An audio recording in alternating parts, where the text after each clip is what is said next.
Before we talk about the ramifications and the response, just remind us again exactly what Peter Dutton said. So on Wednesday, Peter Dutton was speaking to a newspaper here in Sydney, the Daily Telegraph, and he was saying that farmers deserve, and I quote, special attention from a civilized country like Australia. And he said that because he believes white farmers in South Africa face horrific circumstances, and he's looking at the possibility of allowing farmers to move here under a humanitarian program. So basically allowing them to come and get visas approved by the government and to relocate here to work in Australia, because he believes that they'll be able to contribute to the country. So it's a visa thing. That's what we would understand special attention to actually mean. Am I right?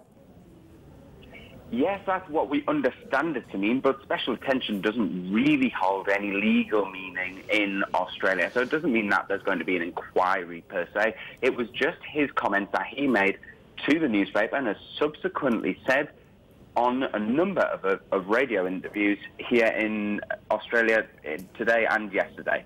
Now, I've gotten in touch with the Home Affairs Department. That is the department that Peter Dutton takes care of. And they've said that they're monitoring the situation of minority groups in South Africa and considering the potential resettlement under the offshore humanitarian program. Now, that program is specifically for refugees who come here to Australia, and 12,000 people are allowed to migrate to Australia under that program. But it's yet to be seen whether they're talking about the same program or a completely separate new program. Now, if that was the case, it would take a lot of work to get that underway. There'd have to be parliamentary approval, budgets would have to be set, and there'd have to be strict numbers of how many people would be allowed to move here. All of this information we've yet to hear. It was a very vague statement that we heard. So that's exactly it. So at this point, it's possibly a minister speaking off the cuff in an interview, as you've suggested. At this point, it is not official Australian policy. We also know, Oliver, that there's a big SA expat population in Australia. How much attention, reaction, response has this got?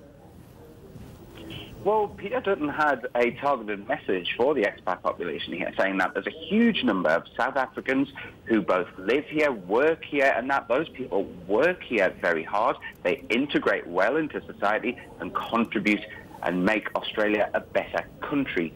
Now, interestingly, the major news channel here, SBS, which deals with a more world affairs point of view on the news, interviewed a white South African farmer who has relocated to Australia and is looking to buy land to set up his own farm. When they were speaking to that person, he said that he felt a lot safer opening a farm here than in South Africa.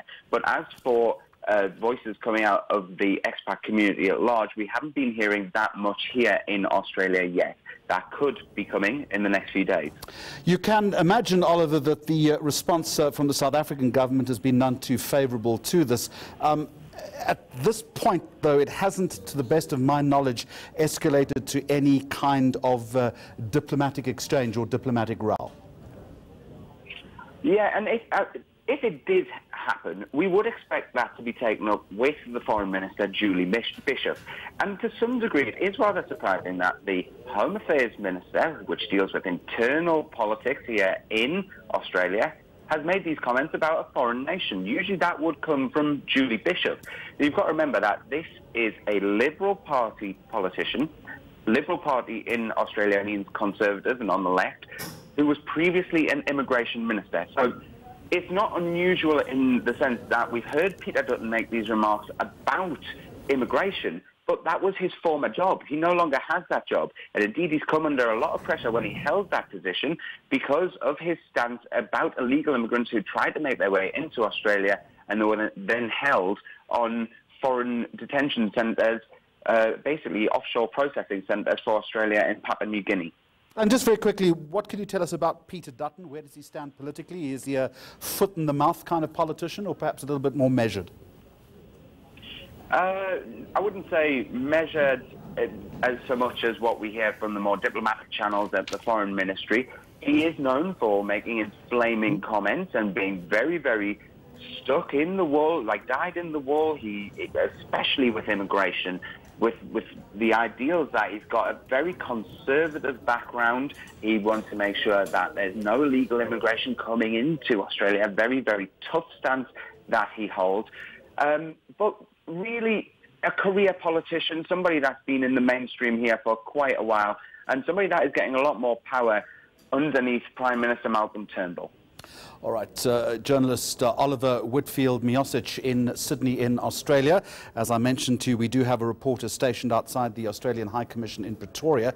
That's Kailitli Kumalo. We're battling to get through to him, but the moment we have that link up, we will find out exactly what the High Commission's office has been saying today, if anything at all. But let's stay with